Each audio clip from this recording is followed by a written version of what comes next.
Okay, I think we begin. Can you hear me in the back? Yes, this works. I think so, yeah.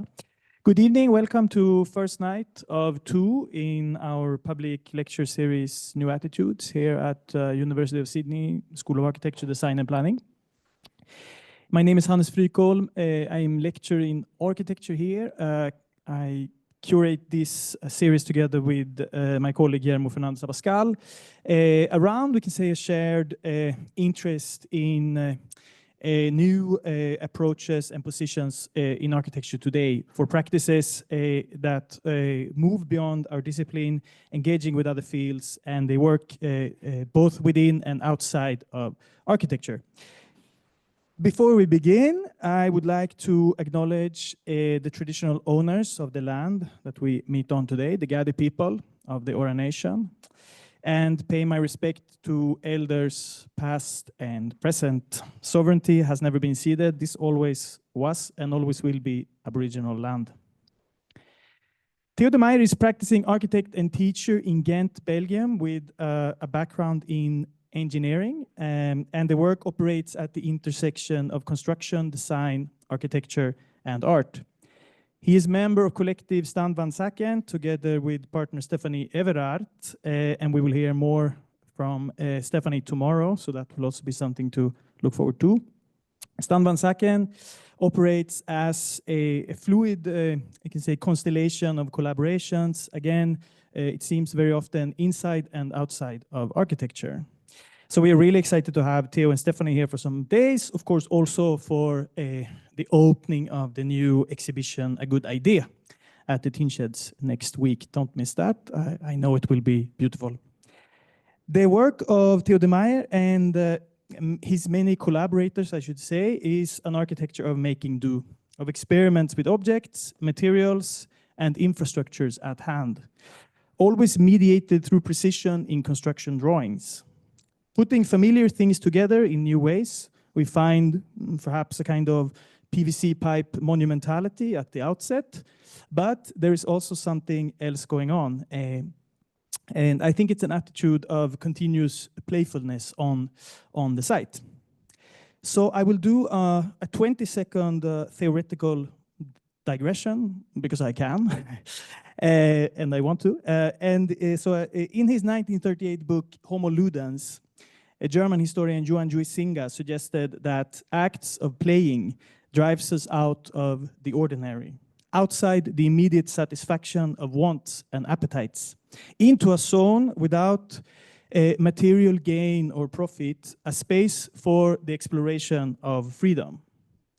Play is, in fact, transgressive, Huizinga argues. It challenges norms, it reconfigures established social categories, it feeds, of course, our imagination, and it transforms everyday life, also when the game is over.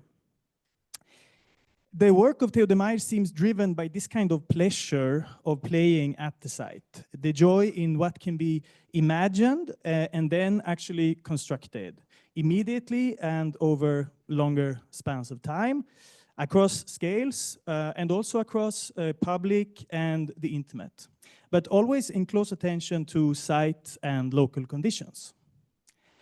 Unlike Huizinga's rather categorical beginning and end of play, the playfulness here, it appears to be a continuous project in this work.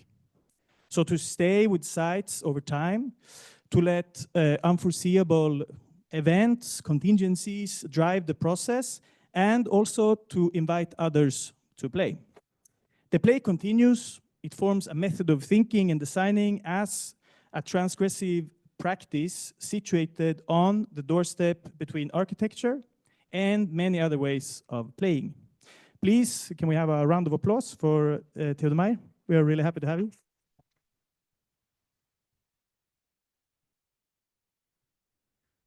Does this work? Okay. Thank you so much for inviting me. I'm such an honor. I'm coming from far, so this is like a big trip for me. I'm happy. So basically, I lost a big track about things what I'm doing, so I hope it's not too much long of a lecture, but I try my best for you. Stand van Zaken basically is a translation of state of play. So state of play is a moment between different kind of collaborations between, in this case, many of the times it's initiated by Stephanie, my partner, and I, Theo De Meyer. The lecture, we like to do things, so we gave the title The Way Things Go, because for us, one leads always to the other. And that's what we like, and that's how we like to work as such. What you see is our daughter in front of some tubes. And the relation I have with Stephanie is that we like mutual things. We are not sure why we like these tubes so much, but somehow maybe it was the moment that our daughter thought that she had to pose for something we like. This is me when I was 12. I was doing construction school. So basically you start with the first mailbox, then you make a kind of a staircase, and so it continues. And Stephanie basically was also raised in an atelier of Maarten van Severen. He is a Belgian designer, famous in the 90s and the beginning 2000s. And so she is also quite skilled in how to make things and how things are coming together. This was my first birthday cake of Stephanie, and basically it was 3 blocks of foam, cut it into cake pieces. And after a while, when you're doing things, and probably everybody has a kind of an office with some things on the shelves, and the cake becomes something else, and soon some blocks of the daughter become kind of sofa. So we thought maybe it would be wonderful to think about that sofa together. And what you can see is like you have the triangle, and basically the triangle have different forms for sitting, for laying, and so on. We have been testing it 1-to-1, and basically what you see is hard foam on the bottom, soft foam in between, and in between foam on the top. So basically this is how sofas work, but somehow the durability of foam is if you put it too long in the sun, we have been coating it to protect it a little bit more, but by accident, all of a sudden it started to look like marble, which was a really wonderful discovery at that point. So sometimes people tend to compare our work to postmodernism or to play or to form. But if you look to the work of Ettore Sottsass, it's a wonderful totem. But if you really look well to what Ettore Sottsass was doing, basically when he was sick in hospital, he was drawing his everyday pills on top of each other. So this drawing became a totem, but afterwards this drawing became also a pepper mill. So for him, it was a constant back and forth in life, in drawing, in form and function that way. So basically, we believe in somehow that form can also implement function in that way. And basically, the sofa is standing in the middle of our room because it's the only sofa who has no backrest. And it's quite a nice thing to do. And actually, our daughter loves it to play with her friends. Basically, we showed the sofa was for pleasure, and we showed it somewhere. And then somebody asked it, are you interested into showing it into a fair? And then we thought, let's bring all the pieces of furniture together in a way. What we discovered, for example, that this cabinet was with another friend, this cabinet was with an artist, this chair was Dorzan with her partner, this cabinet as well. So somehow you start to understand that never there was one piece of furniture that was made alone or made together with only Stephanie. Basically, Stand van Zaken means in Belgium, in Flemish, in Dutch, a booth with things. So this is a Stand van Zaken. But Stand van Zaken also is interesting to see as a moment in time where you have different kind of collaborations. So to us, is today Stand van Zaken a state of play between the collaboration between you and me and everybody involved, which was a kind of a nice idea how to bring things together. So basically, we started in this fair. It took 45 people to create 9 pieces of furniture, and we started to name everybody that was involved, every investor, every photographer, every writer, because what you have been telling, it's also wonderful to hear. I mean, to me personally, you have been reading it very well. Stephanie and I share also a greenhouse, and particularly this greenhouse was a greenhouse of my parents. I was growing up as a farmer's son. And the nice thing is when you are young, you are being raised in between independence. But somehow in the 90s, there was like a difficulty in Belgium financially where gas prices went up, tomato prices went down. And basically today, 75% of all greenhouses in Belgium are either demolished or are empty. So in fact, it's a quite strange place. It's demolished. And what you see is that everybody has been putting stuff inside until there was no really a caretaker. It was due to COVID that actually all of a sudden we were locked in our apartment. And somehow going back to this greenhouse, you saw kind of magic happening as well. So we started to clean out. And we asked our family, can we clean out and basically put a tent there only for one summer? Now, if you look to the greenhouse, it has a kind of scale, but the first time you enter, it's quite huge and it's not easy to think about what to do with this kind of space. It was also a negotiation with our family because it was a question. It's also a question giving an hand, taking an arm. How far should we go? We ask it for free. And basically what we said is like, let's put first a curtain here and everything on the left we will use. And this part can be used for other things. The curtain was the first thing we did. And all of a sudden this summer became the summer of pleasure. Quite quickly, we made a drawing. We wanted to have a kitchen. We want to have a place to sleep. Our dream would be the swimming pool. And we have some things in between. When looking to what my father was doing, that every part in the greenhouse was being made with bricks because it was easy to do himself. And basically a brick cost €1. So we started to think about how to stack bricks. And quite quickly, this plan came on the table where we have different kind of constellations and doing it ourselves. And basically the reason why you see this kind of form sticking out is that we didn't have a machine to cut the bricks in the right order. So our first summer was a construction which became a house. And it was quite wonderful, kind of a pleasure, and as a kind of discovery to have an atelier is a good thing for us. The nice thing is with COVID, all of a sudden friends come to help. There is our daughter, which is sometimes positive, sometimes negative, but she's like very happy to be there. And all of a sudden, this was after a summer where it became our first house. We made mistakes, not necessarily mistakes, but we discovered that there were certain zones that there was more rainy inside, or some certain places that it was warmer or colder. So we started to adapt things, and we started to make cabinets which are insulated for our fridge and our food, for example. It can become 50 degrees in the greenhouse. Instead of a fridge, we made actually a planter behind our kitchen, because then we have our food directly to our kitchen. We sleep with small mattresses there because, like, basically if you leave your sheets, it's like humidity and so on. It's not that easy. After the first summer, we put a kind of stove because we can't heat the whole space at once. And actually, basically, we made this kind of benches to protect ourselves a little bit more for the heat. We dreamed of a swimming pool, but the swimming pool became quite expensive. So all of a sudden, the swimming pool became a shower. And we like the ideas that water is kind of used in a different way. Friends were helping, and by doing things together, it's also, if you meet other artists, the idea of the exchange is really wonderful. So our friend Bram van der Beke made this wonderful bench, or Arno Eublen started to collect things in the greenhouse, made a lantern, or another artist, Serban Ionescu, he came from New York, also to say, do Instagram, because you just write somebody a message, hey, I like your work, shall we meet? And all of a sudden you become best friends, so please do it. And basically, this is something I learned from a non-architect. And this is Manuel Groenewald, an artist from Belgium.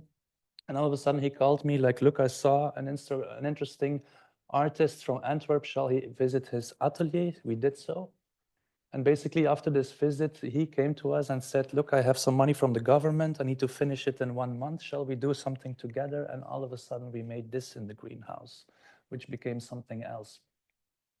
We have been talking about what the neighborhood looks like. Why do people have this kind of beautiful gardens, or what's their meaning on beauty? What's also about kitsch, or also how do we look like nature, and how do we want nature to look like? And basically the painter Manuel Groenewald was painting a Monet painting, and on top of it he made a figure which was having a good time in the field. So also if you think about this greenhouse and the surrounding, it's not nature, it's pure industry actually. But this thing in between nature and leisure is wonderful, because the idea what we had when we were kids, we were just swimming in the greenhouse, which was something that was just very practical for my father. But for me, it was total other thing. It was leisure. So this idea of leisure, I look at this thing as a very romantic thing, but at the same time, it's the only fountain in an Italian village where we have drinkable water. So you can imagine how important this place is. So yes, architecture is important, but imagine that in front of it, there is a bar. There are a lot of people coming there on Sunday. So actually the thing that really activates the place, it's not the architecture, but it's the thing in front of it, which is in our interest, in fact. So in this case, because the artist has invited us, I was not, or I didn't need to think about something practical, but I could think about other things. So basically, I wanted to recreate this fountain.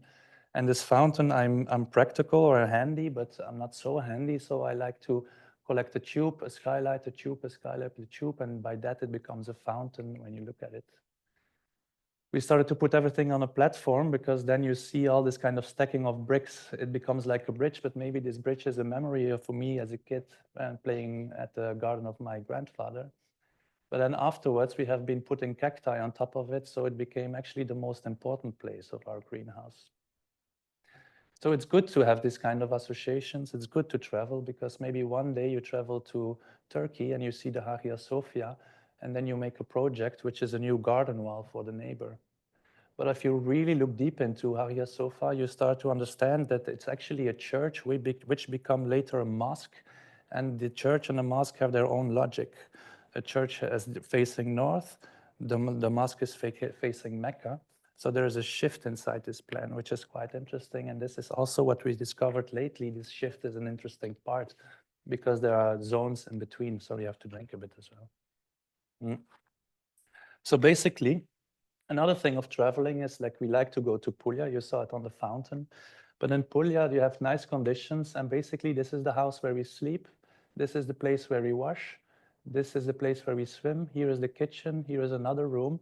So we start to understand that you are not living inside your house from place to place, but you use your whole garden with small places in between. So how we do it in the greenhouse is we have made a small trolley with the leftovers of my sister's bed. And this is actually the thing which we move in between spaces. We cook and do things together. And this is how it works, actually. So you make objects to create some small little moments inside space. This is in our interest how public space works, because also public space is an open field, but these are the small moments that could work. I was doubting to put this project inside if it would not become too long, but I go quickly through it. And actually, basically, this is a bar in Ghent, which is a coffee bar, and the owner asked us if we could think about a new terrace. And instead of making a new terrace, we discovered that actually everybody was taking their coffee to the other side of the street because there was more sun there.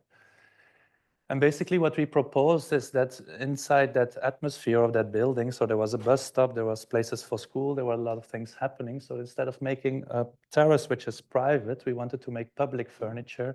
And basically what you see is a bench with a high backrest for wind.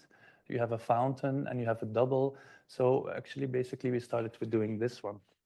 The problem with terrace rules in Ghent, so you need to accept the rules, and the rule is that every terrace should be movable by one person.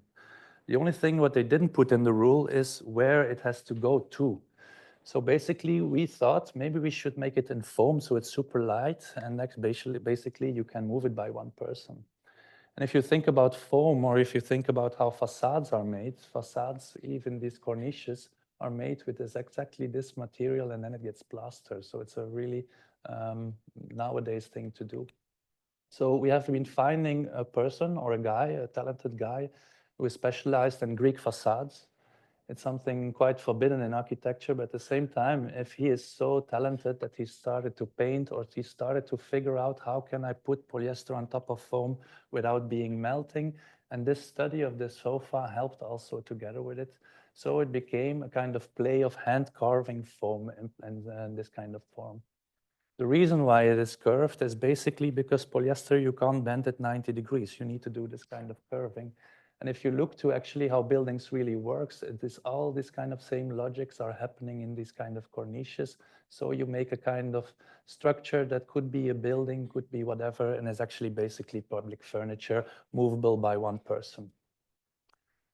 Problem in Ghent, because all of a sudden, I don't know why, but we thought it was beautiful, but then the newspaper come on the table with the question, is this now art, kitsch, or design? The most crazy terrace in Ghent. I also get a lot of advice from other architects what I could have been doing better, or maybe the scale is too big, or like this, and then and I like it with people on top of it. But there was also something else that after COVID, the city gave more spots to the terraces for more terrace space. But later they came back to it, and actually they were having a look to everybody who was in rule, yes or no. So all the things that are not movable by one person had to be demolished, and there was a kind of big public fight in the newspaper. Not fair of the others, because all of a sudden they said, but we have to be demolished, but what about the coffee bar of Labatt? And then it became also a debate, and actually they started to invent things, and we also had to demolish because it was not the definition of a chair. So this idea of what is now allowed or not in the rules we could play with, but the mayor came so under pressure that he had to change it, and the rules are now changed to basically the terrace should not be movable by one person anymore. The terrace could be at the same time a backrest, a planter. So actually this small thing did a lot of changes. And it's not about me, but in fact, who you need is the investor who is willing to take the risk of paying the money. And maybe one day the city says no, but we did it together, and it's quite an act. And we were honored as well as that now it was selected for the Ghent Architecture Prize. So whenever you do something wrong, it could be turned out better as well, just as a motivational speaking.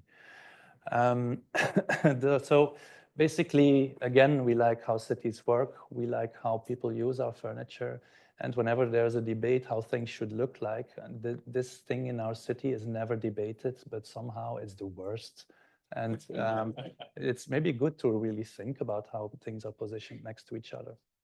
So to wrap up this part is like somehow it started for us very simple, very basic, sleeping, cooking, bathing. And then all of a sudden on the other side, we took over, we took the arm, but it became so much more and became a place that we are not sure anymore what exactly are we looking at. So there is another thing about what we learn in architecture, and architecture is also flexibility. And they tell you, or clients also tend to think, if we have open space, there is a lot of flexibility, anything is possible. But really what happened, or wait, my system is blocked, in this kind of flexibility, if there is not really a caretaker, and also maybe in school you feel it, people are putting stuff and there is thing there is a television there, so there's not really care for that space. The same happened with actually our greenhouse. So we start to learn about these ideas of what flexibility could mean, and we started to zone things out as well in this building. We made a backstage and we made a front stage because backstages are important. The reason why the black is there, because there was a problem of acoustics. And actually the reason why the shape is there is because the previous architect did a nice effort, because nobody looked up, and now we are working together in a nice way. The reason why this red was there is because we wanted to have a stage for public speaking. But then as well in the city, we had to think about wheelchairs. And if you really think about if a person in a wheelchair has to give a lecture on this height and he needs to be pulled up, it's really something to think about how to deal with that one. So we kept it low. Basically, again, the furniture in these places, and think about the city as well. It's making infrastructure that allows people to sit or use however they want it. And the third one was we wanted to have a kind of meeting place, which is a kind of circular space, which is related to an anatomic theater where students are learning how to make an operation on animals or a person. So it's quite an interesting typology. So basically what happened, we made 2 tribunes, again for wheelchair, and wheelchair inclusivity means that you want to be included by all time. So this is actually basically why this thing is made in this situation. The table in the center works really nice because it's became a meeting space. And basically we have been building it ourselves with students. Again, the same situation, we do not cut any brick because later on we want to move out and use it for different things.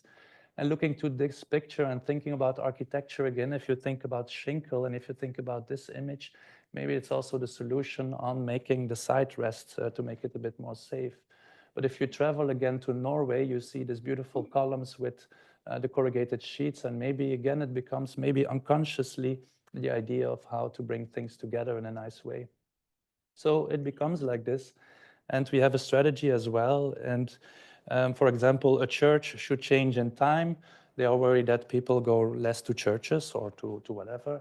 And basically our idea is if you have less people in your space, just make your furniture twice as big so it feels at least full, which is a good strategy. And this is also nice how things work.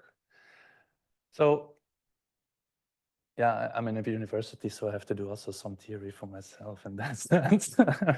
But why it was, I had to do an application, or I was doing I wanted to work in Norway, so I had to do something. But basically, what I told here is that in our university, we learn a lot about Corbusier.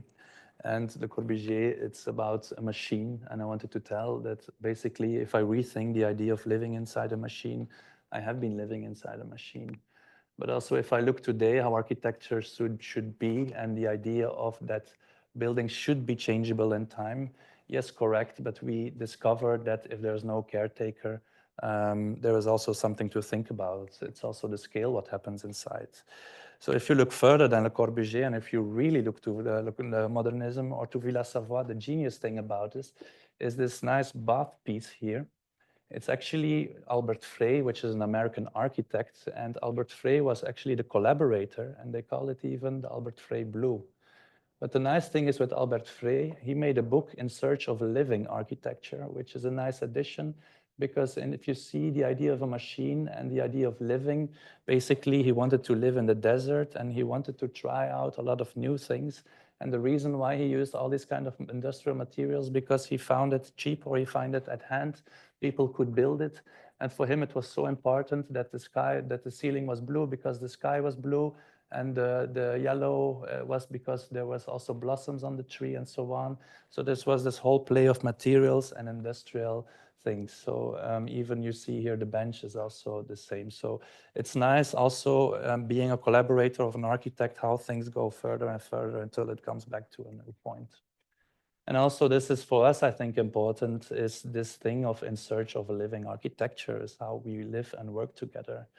But we also think, or we also discover, and it's the same with the coffee bar, whenever you do things nicely, there is a big suspicion about it. So for example, this was a competition we did for a restaurant for Centre Pompidou, and we were neglected because they thought we were not inclusive enough.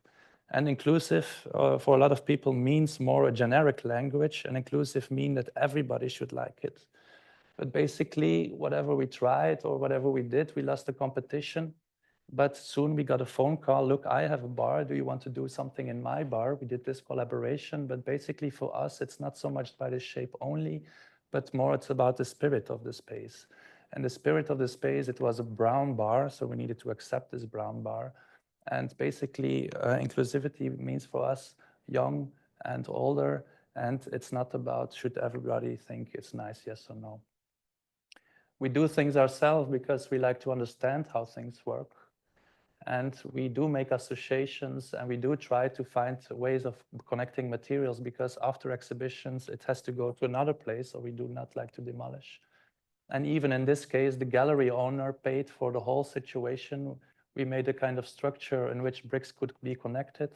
And then later, it took me a long time. I sent everything to my mother and I built a new garden structure in her garden.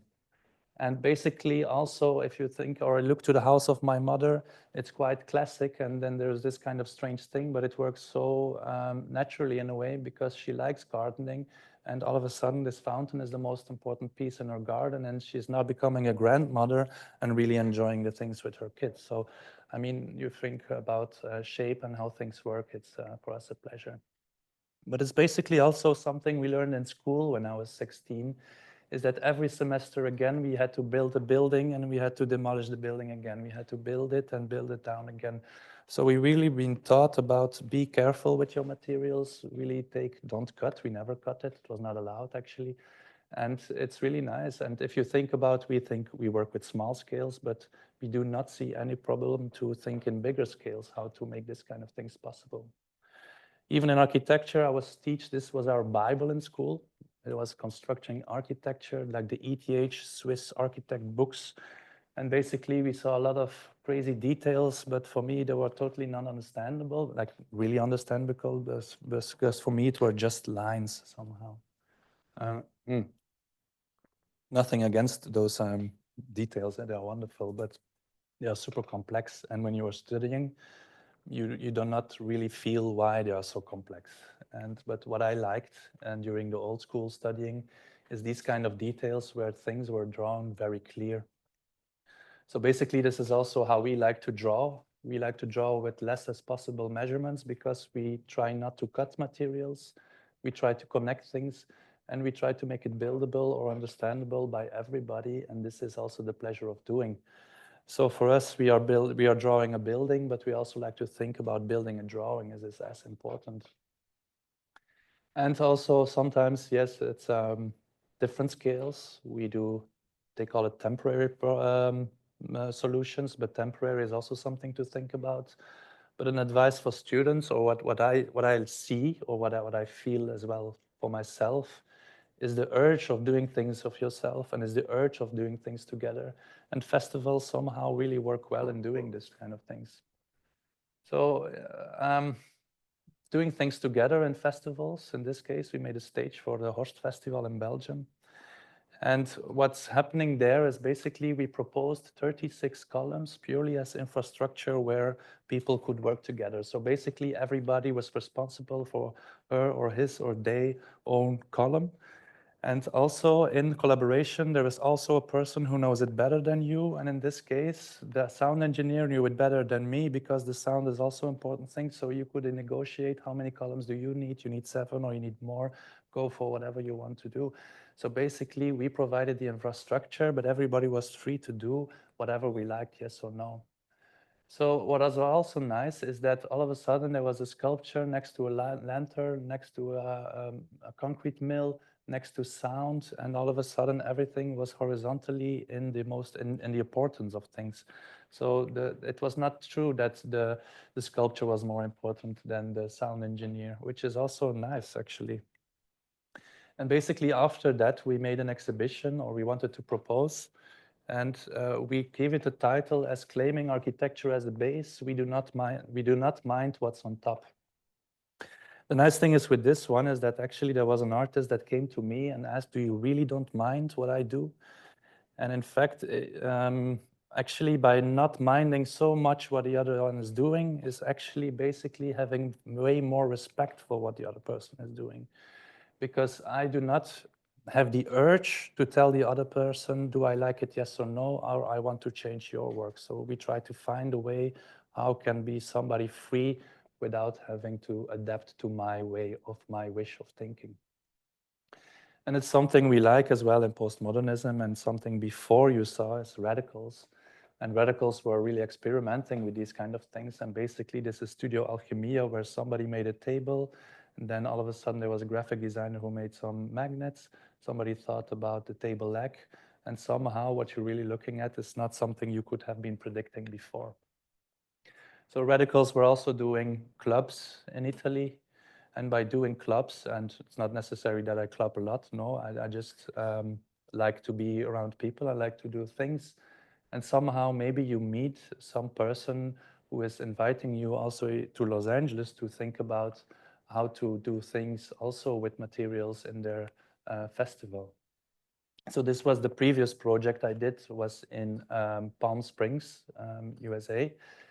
And there they asked us to make a stage, and the stage was built on an airport.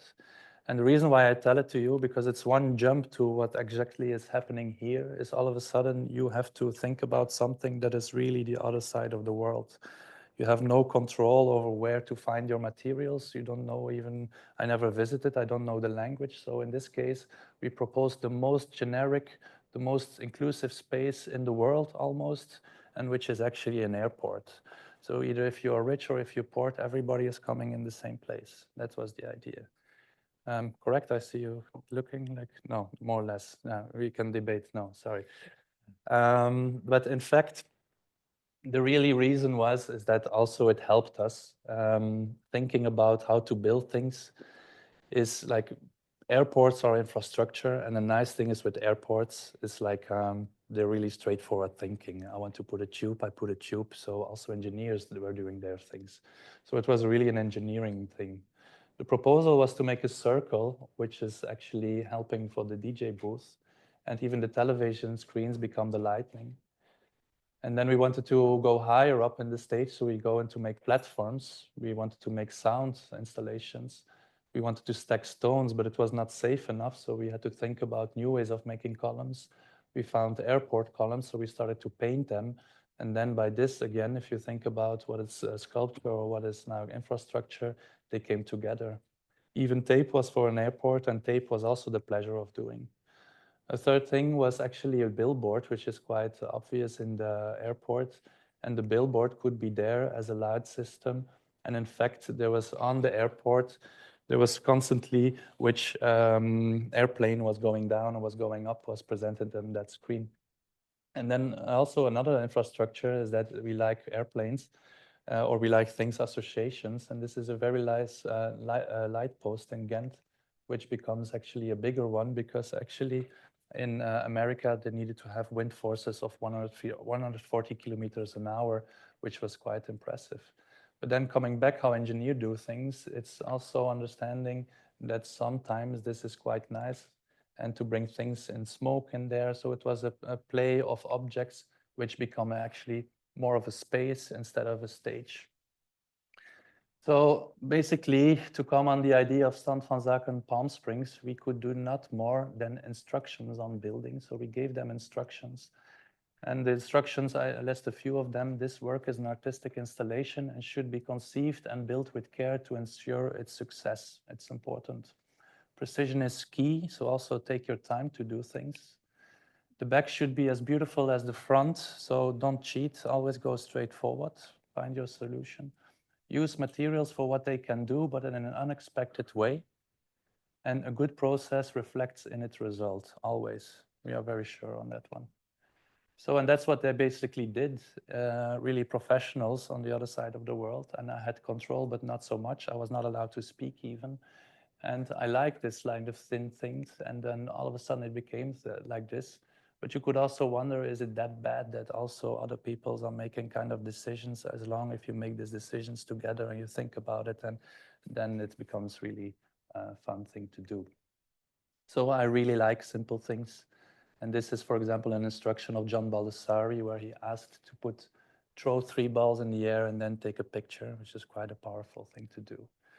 And to come here today with the good idea, it's not that we have good ideas necessarily, but this was one good idea I once had, or I was stacking tiles 45 degrees, and whenever I wanted to sell it, there was one person who said, like, look, great idea, I have tiles in my backyard, so I will do it myself. So I was unable to sell it. And basically, it took me a long time to do it. And it's also basically, this is what we do as architects. We spend a lot of time to think about things, even simple things. So this is the idea of a good idea. And also what we have been saying about meeting people. And it's also Guillermo all of a sudden asked, can you do a lecture in 2022? And by that, we became a little bit of friends, and then Urzi. And then somehow all things are starting to be connected. And we proposed a proposal for your 10 Sheds Gallery as a good idea exhibition. And the good idea is basically, we will not ship anything.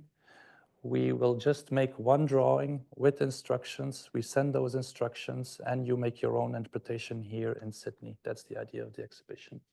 Of course, it takes more effort, but basically that's the idea. So then we have been thinking about who to curate, and we really went deeply in who do we admire and who do we believe are radicals of today, and who do we believe that are people who also, or we feel related to this kind of pleasure. And one person, you might all know them, or some of you might know them. He's Australian, Mike Hewson. And what we really liked about his work is the way of the straightforwardness thinking he's doing.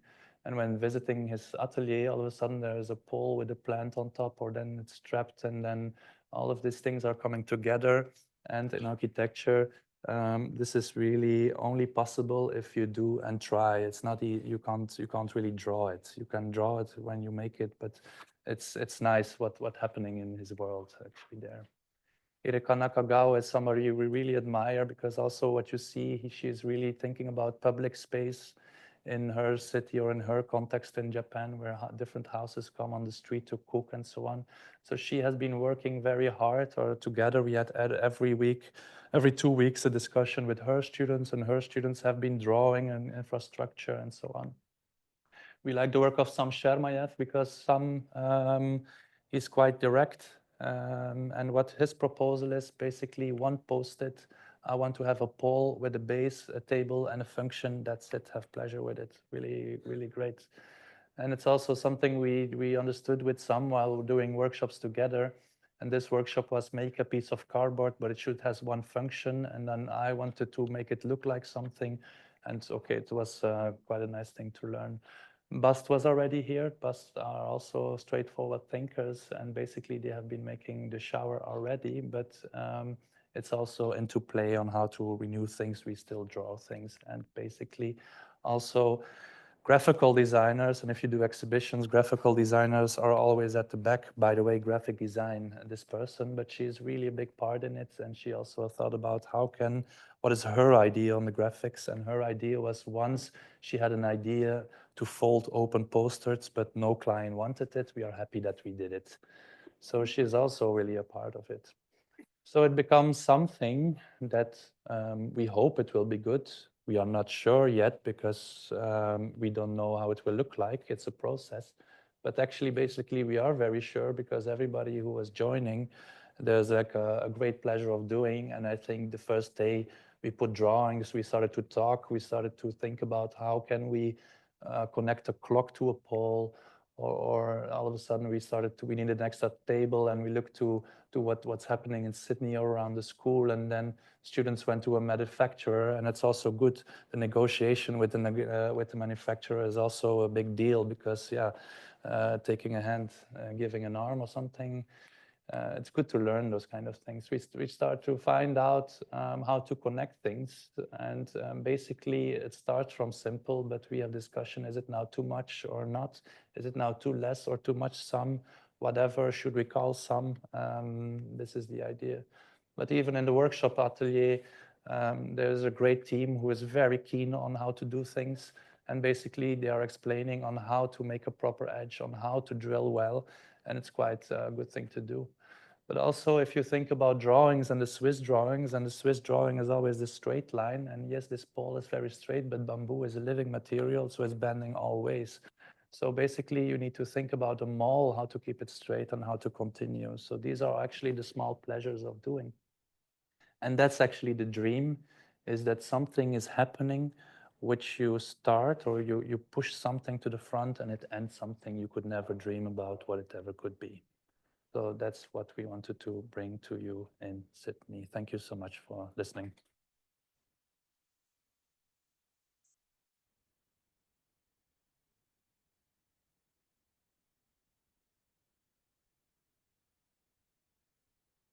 Thank you so much, Theo. That was amazing. Let's see if we can have some questions or comments from our audience. Bella? Reactions.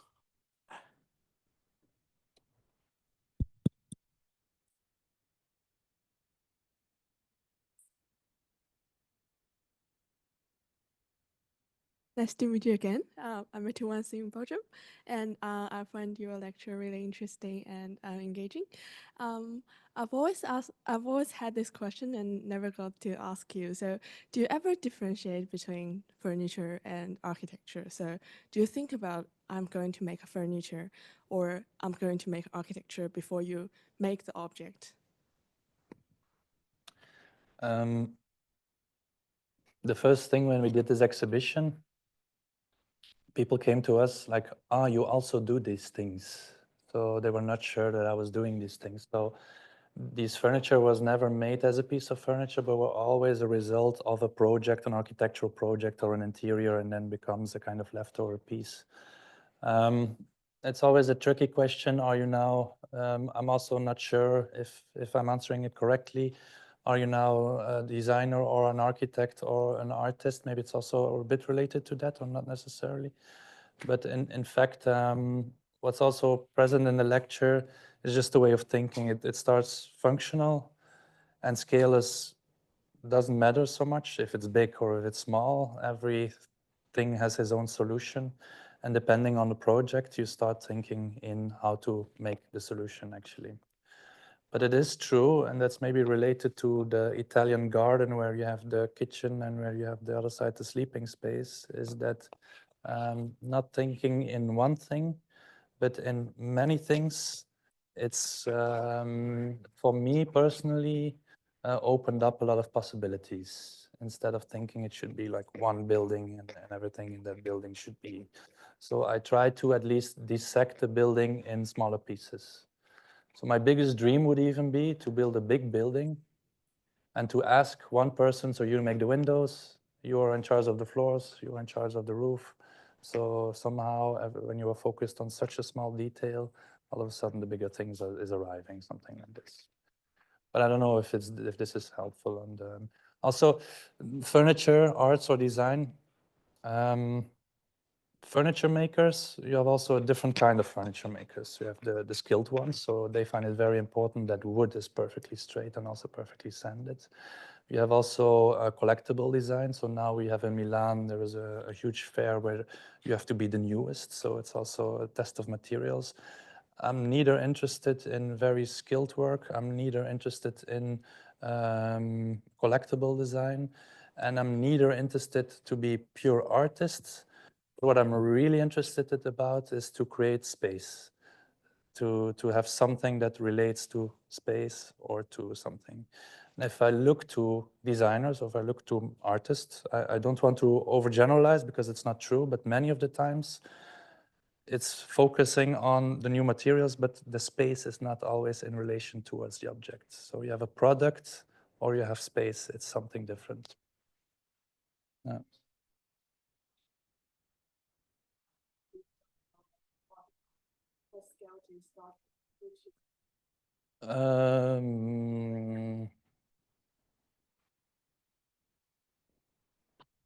Good question, actually, I don't know. Yeah. Sorry, which thing? The inspiration or what's the rhythm of doing things? That's a nice thing. That's one thing I learned from some, for example. I was with students and then all of a sudden there was a student, what's the first thing you do in the design? So I was like, wow, you have a good idea, and then you start with the good idea, and then some said like, no, it's not true. The first thing you do is you have a client and you want to know what is his wish, what is your wish. It's like a boxing match until you are like, clear, shall we go for it? And that's the start of the project. And so whatever your client is, sometimes every client is different somehow. So that's also maybe the difference between architect and designer. We work for clients, so we need to take this in account. Artists tend to think or tend to believe they should be free of clients, so they start from something else. So this idea of restrictions is actually the thing of the architect, also what helps me guiding in making my decisions, practicality. So again, not again the true answer on your, but for me at least, it's like traveling and this thing. It's not. I like to think about nothing is one, everything is possible. I don't speak the truth. I can say everything wrong, but I don't mind if I sometimes make a mistake because I can also make it right later on. Something like this. Yeah.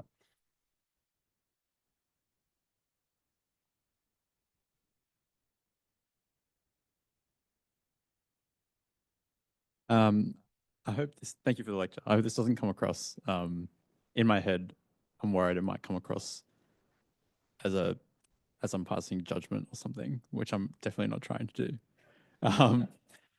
There's so much pleasure The judging person. Okay. so much pleasure in like the way that your life in the greenhouse unfolded and that play. But I feel like it benefited a lot from like almost like a privilege, like the privilege of having the flexibility and the freedom to explore that play and to do it at your own pace. And that same privilege isn't afforded to everyone.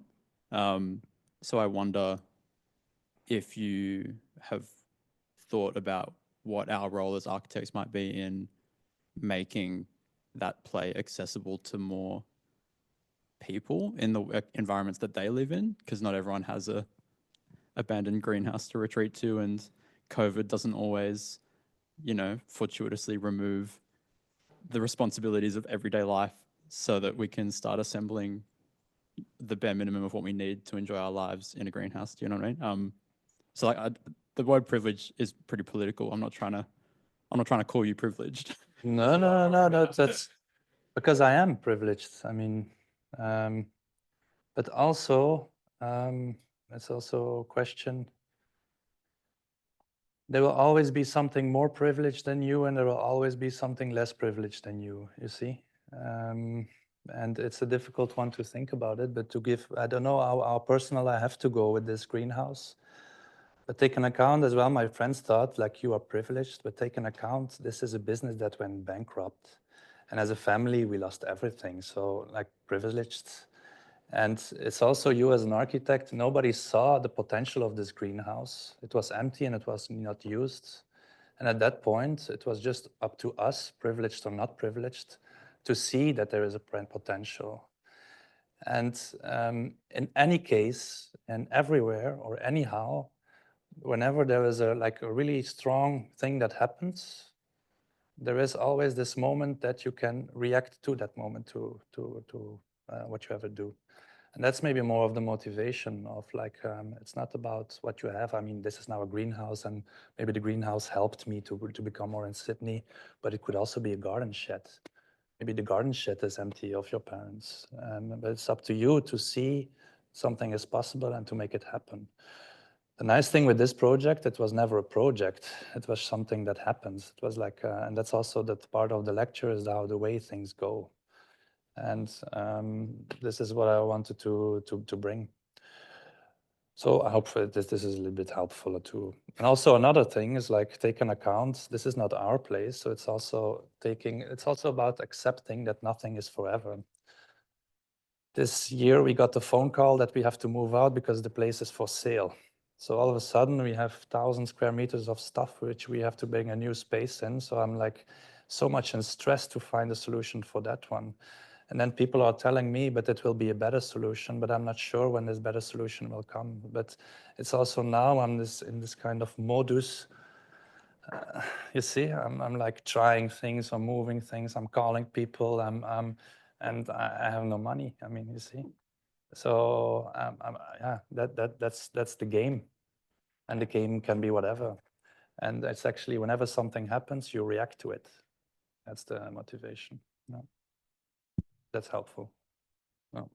But again, I am extremely privileged also to be here. Huh? I mean, true. No. Any other question? It's hard to continue, but I think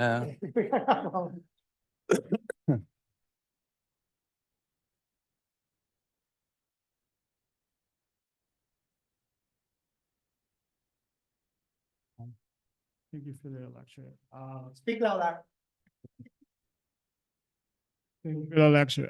Just wondering about this state to me, if architects are applying this state of play mindset and using new materials for unexpected way, that necessarily mean there will be contradictions to the council rules and national building codes, right?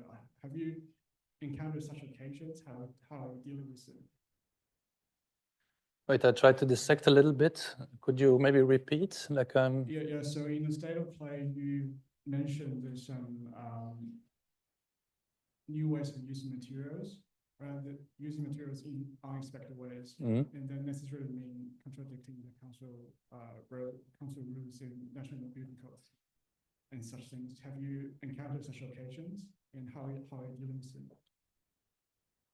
Can I ask you, Mark? By putting materials differently, you encounter a lot of problems with legislation. Okay, the rules, He knows a lot about rules here recently. No. Yeah, that's also a good question. The nice thing is here, the roof is already there, so the water is already the protection. So that's also the nice way of experimenting things. But that would be an interesting things to try out in buildings. If it works, yes or no, in rules. In Belgium, for example, we have a rule that whatever you do should be in harmony with the environment. The strange thing is with harmony, this rule is so vague that the whole system allows that the system can say yes or no because of the taste of the person who is deciding on it. And in harmony means basically, is the gutter in the same line? Is the roof in the same line? This is what is considered to be harmony. It's a difficult one because harmony is a total different definition, how you are in, or whatever you do as a building is in harmony with the environment. So yes, we are facing struggles with that. Also about the rules. Rules are there for a reason. Rules need to be respected. But at the same time, it's also trying to find the way in how to play things, how to bend things, how to make interpretations of the rule, respect the rules, respect each other. So this is also the play on how to move and bend in that one.